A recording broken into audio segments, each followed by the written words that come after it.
Welcome to the Connect Church Clearwater podcast. Today, Pastor Jeff and Pastor Matt will continue on the vision and history of Connect Church. All right, we're back with Connect Church Clearwater podcast. This is our second segment that we're shooting already. The big number two. Number two, moving right along. Yeah. And we had a great discussion on the last one, and glad you guys are joining us again for this. And we got Pastor Jeff here, and I'm Pastor Matt, and we're just going to dialogue a little bit. And the first question I was going to throw out to you today was, so what led us to this point? What's your history in ministry, and then the history, a brief history of the church and where we're going? Okay. So I'll try and be brief, because most of the people out there know that I'm a spiritual son. Yep. I'm a product of this church. Yep. And I was 22 whenever I'm 62, so that was 40 years ago. Yeah. So I was 22 when I first came here to the church, when we were across the street in the building over there. Yeah. Because of your brother. Because of my brother. Yeah. My brother Jim. Yep. And my sister-in-law Kim, his wife, kept bugging me. I was a wild. I was going to say they knew you were a bad kid. Yeah.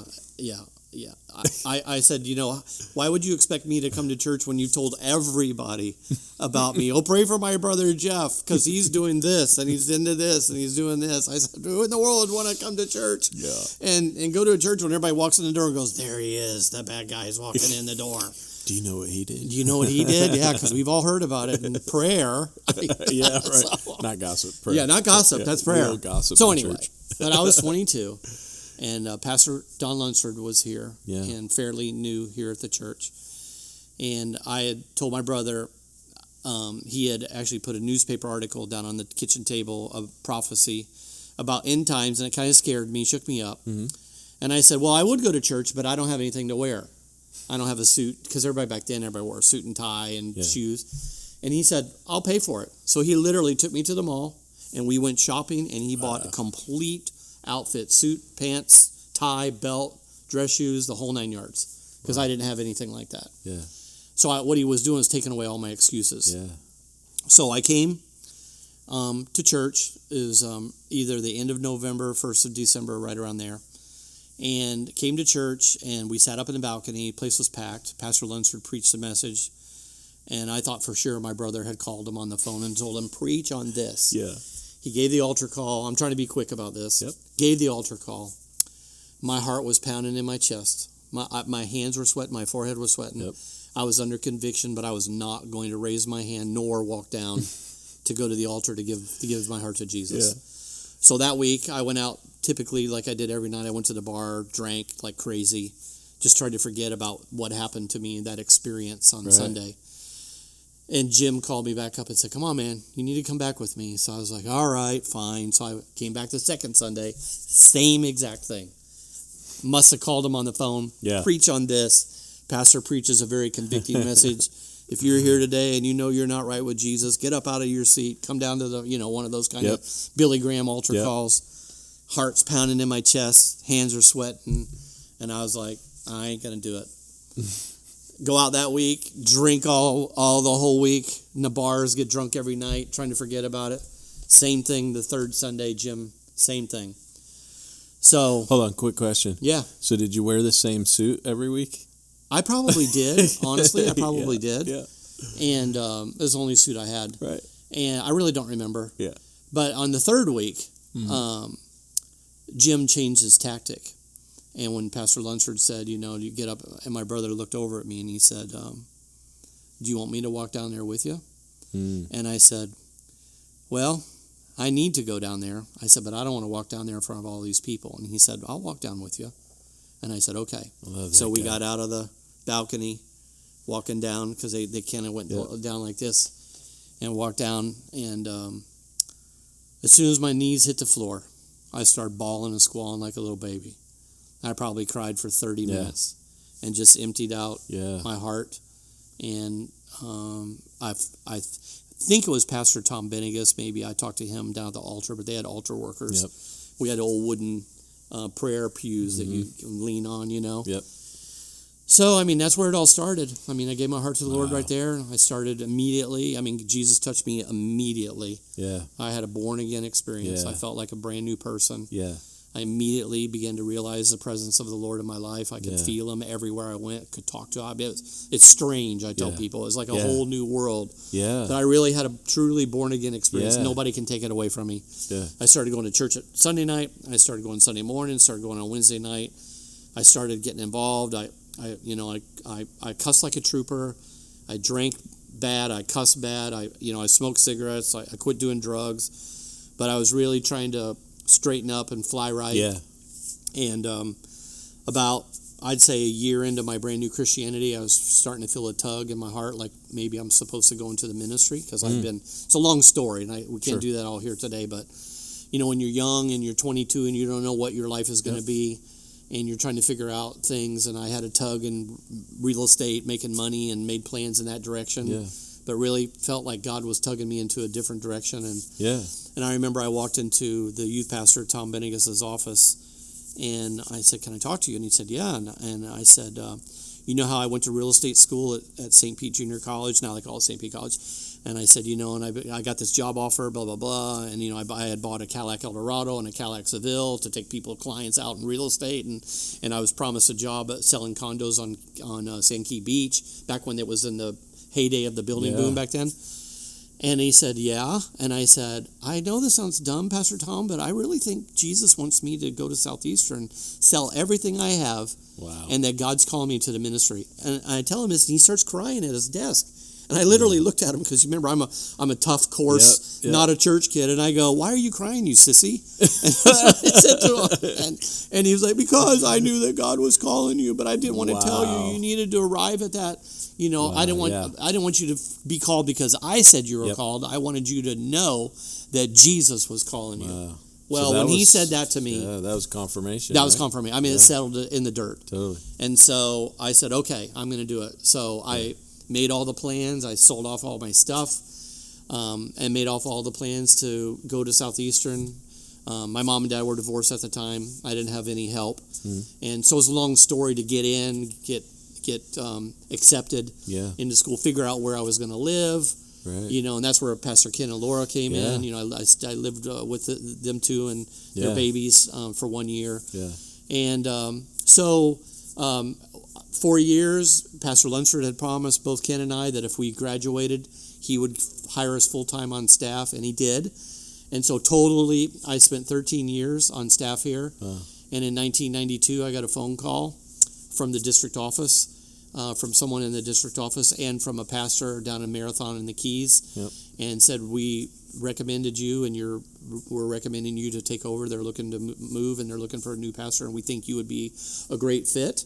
So we went down there and met with the board and the people, and went through the process in 1992. And Kathy was pregnant with Jeffrey, our first, and we got elected like 100%. Wow. And got elected the pastors, and we left right. We were elected before Hurricane Andrew hit in 92, and moved right after Hurricane Andrew. But anyway, we took a small church, grew it, built it, started a preschool. We had a teen center in town. We did a lot. We had some good years there. Yeah. And so we were there about 10 years, and then I got a call from the former superintendent of the New England district about moving to New Hampshire. And the New England district, which was Maine, New Hampshire, Vermont, there were a couple of churches. Talk about extremes. Yes, I know. Right? Trust me, I'm making this short. Right. But I just never remember. His name is Gene Petty, and I believe Brother Petty is still alive. And on the phone, Brother Petty asked me. He said, "Well, we got your name. We think you would be really good up here. We have 2 churches we'd like you to pray about taking over.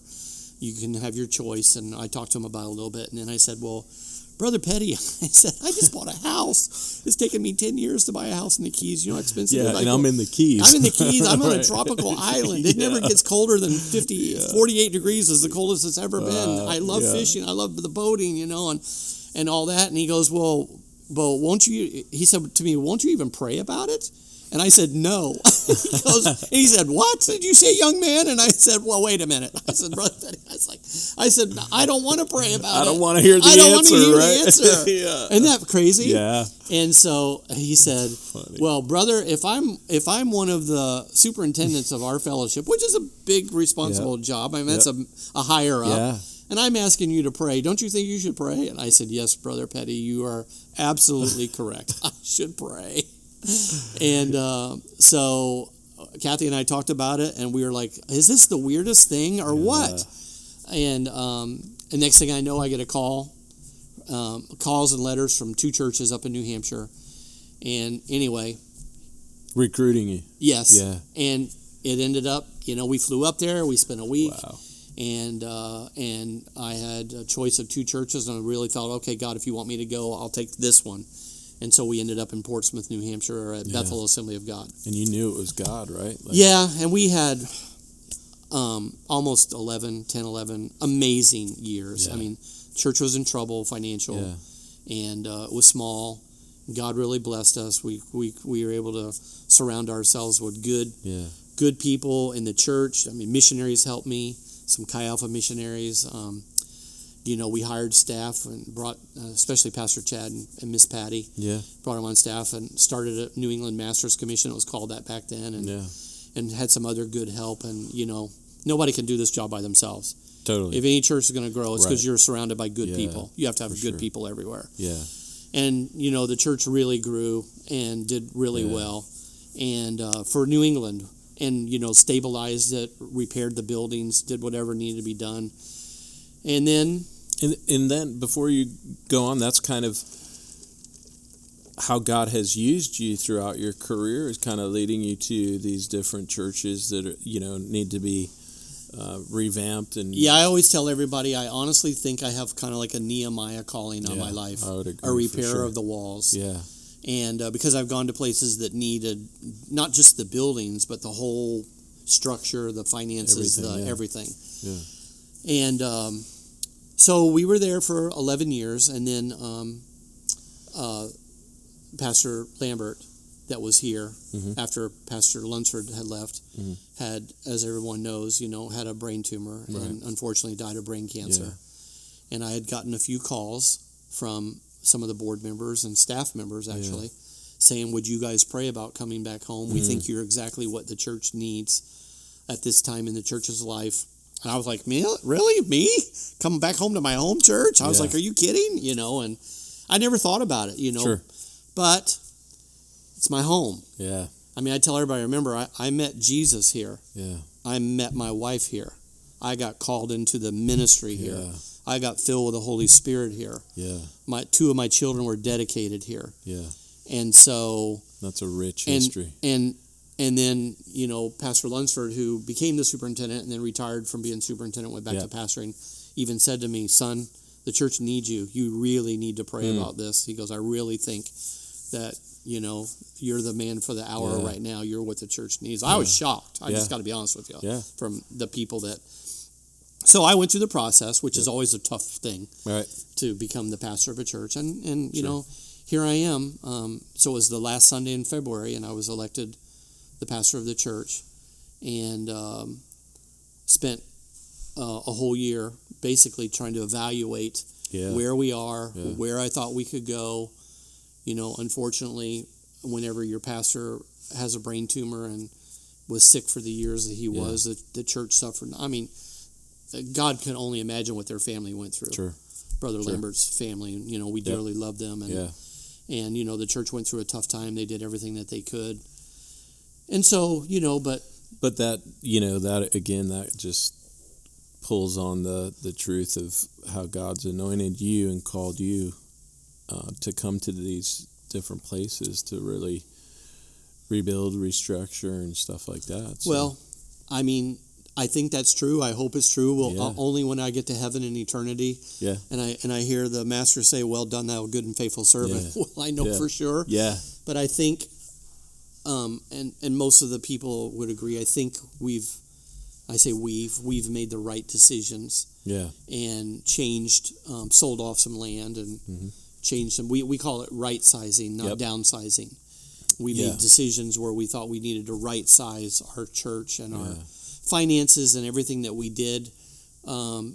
Compared to how it used to be 20, 30 years ago, we knew we just weren't going to be there. A lot's changed. The neighborhood's changed. Culture's changed. Everything has changed. And so, just wanting to be proactive.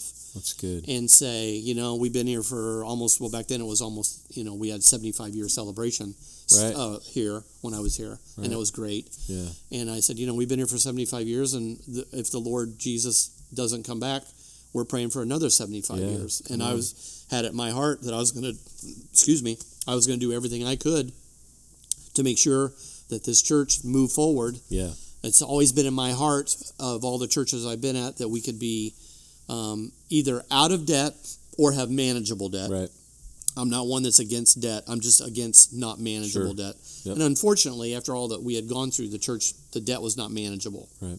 So that's part of the reason why I led the decision-making of, of course, the congregation had to vote on it, and the leadership team had to agree with it. But, we made decisions about selling off some of our land and right-sizing our organization so that we could be what I call, you're an ex-Army guy, so you understand the term when I said I wanted us to be a lean, mean fighting machine. Right. Yeah. Where we could not spend all of our money on buildings, which is what we were doing. Yeah. And that we would spend the money that God gave us through the people, not on payroll and buildings, but more let's take a greater percentage of that and let's put it towards ministry, reaching people, the Great Commission, and get back to the main thing. Yeah, that's good. Kind of like good. Star Trek, they got to remember what I forget what they call that in Star Trek, what their focus was supposed to be.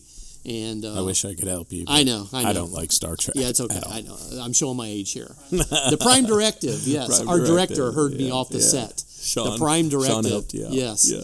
And really, that's what I said to the church, guys. This is the Prime Directive given by Jesus himself, and I actually took out the Constitution and bylaws of our church that were written in 1938. Wow! And I read the preamble, the first part, and it said, "By every and all means, this is what our church should be about: to reach, preach, teach, disciple, grow." And I said, "We're not doing this. Yeah, this is the Prime Directive. It was set in stone 75 years ago. Yeah. It's in the preamble of our Constitution and bylaws." And I said, unfortunately, through unfortunate events that are no fault of anybody, we are where we are. Right. So now we got to decide, what are we going to do? Right. And so, as you know, we did a lot of different things. We still, we had an amazing ministry outreach called UFO, United Family Outreach, and we had an amazing food pantry. I started a thrift store.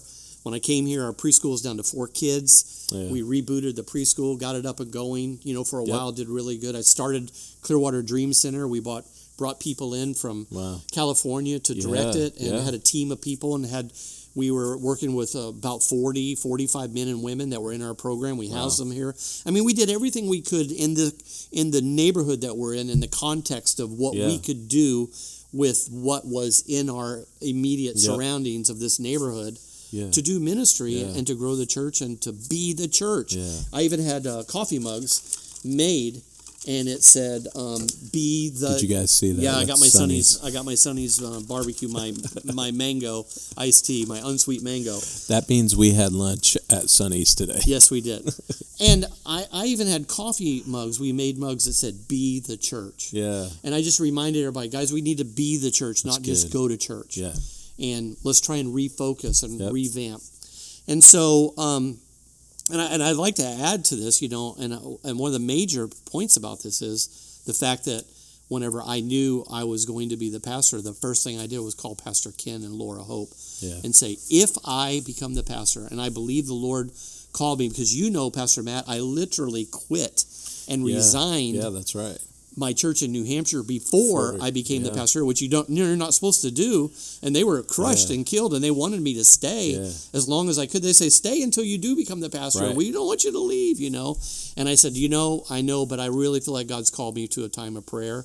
And Kathy and I went to the city park and the county park every day for 2 months, and we walked and prayed. Wow. And we prayed, and we walked around this neighborhood, Wow. and we walked around the church, and we prayed for 2 months. Wow. And the church in New Hampshire blessed me. They gave me 2 months' pay Wow. and said, take a sabbatical, go pray. Good. That's awesome. I never missed a paycheck, or whatever. Right? That's important too. Yeah. And I ended up being elected, and I told Pastor Ken, if I get elected, you and Laura are going to quit. Yeah. Your church. Because they were over in they Daytona. were the pastors of their church Yeah. in Daytona. And I said, please, I need help. And I need people that I know and love. And Pastor Ken grew up in this church. And Pastor Ken's the same thing as Same me. kind of. And I said, please, if I become the pastor, would you guys pray about resigning your church and coming back to Clearwater with me? It'd be, because we had always said, wouldn't it be cool to like co-pastor a church together? Now, I know I'm the pastor and he knows I'm the pastor, but everybody here knows that I lean heavily on Ken. Yep. And always have for his input and all. And Yeah. I really feel, I'm a real team-oriented guy. Totally. And I really learned that in my own churches in the Keys in New Hampshire. Yeah. And how to be a team player and just believe you get a whole lot more done. Yeah. And so I couldn't have done it without Ken and Laura being here with me. Yeah, because it was a hard season to really shift the church and and everything. And so now here we are. I can't believe it's almost 10 years later. Yeah. And we've been here 10 years, and we've stabilized. Yep. We got rid of most of our debt. Yep. We've taken some of the money, as everybody knows, and we have done our best to revamp and rehabilitate the buildings that we still occupy. Yep. And try to modernize everything and change things in order to draw, once again, young families, because I hear it all over, and I know you do too. A lot of churches are dying. Yeah. A lot of churches are growing, thank the Lord. There's a lot of new churches that are doing great, and a lot of churches that are growing. And I said, guys, we got to do everything we can to remember that our job is to reach the people that are not here. Yeah. The music should be for the people that are not here. The buildings should be for the people that are not here. The kids' programs should be for the people that are not here. Yeah. And we need to make decisions based upon what can we do to make our church younger and more financially viable, and and all these things. We went through this long talk and this long as a church process. Yep. And talking about we need to bring staff on that's younger than us. We need, looking forward to realizing that, I knew in the Keys and I knew in New Hampshire, I don't need to surround myself with people as old as I am. Right. Everybody I hire should be younger than me. Yeah, that's smart. I can be the daddy of the house. Right. That's right. But if a church is going to grow, it should be, as best as possible, multiracial and generational, and for sure, and have leadership of both sexes. Yep. And ladies on staff, ladies on the board. And we've tried to accomplish all those and have done some of it. Yep. And tried to say, the church needs to be racially mixed. Yep. And we need to put people, it doesn't matter what color they are, in positions of leadership. Yep. Yeah. And so we've really made I believe we've made an organized effort in that way. And then totally. And then after meeting you and your wife, and it's another long story we can talk about maybe in another podcast. Yep.